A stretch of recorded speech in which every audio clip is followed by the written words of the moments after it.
For this headband, I've cut this piece 22 inches for the length. I added 2 inches, and then I've cut 7.5 for the width. I'll go over to my sewing machine and I'll sew it right side facing each other. I'll sew it from here to the end.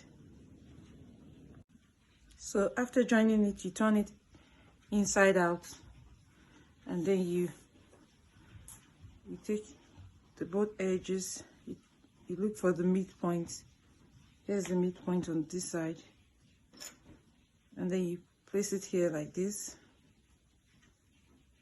and then you take this part, you place it under like this,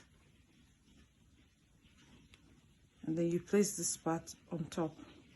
I'll do it again. So here you fold it like this,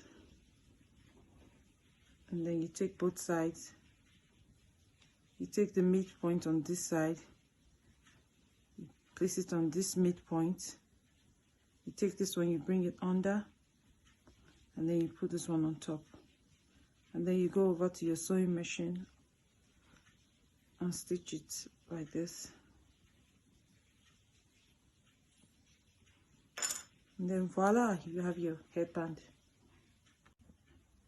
I've sewed them together, and then I'll cut the excess fabric, and then this is what I'll have.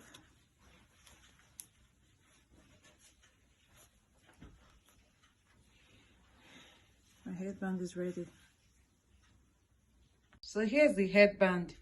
I've added some gems to it to make it a bit colorful. Thank you for watching. Please like this video, share, and subscribe to my channel. I love you for watching. Thank you.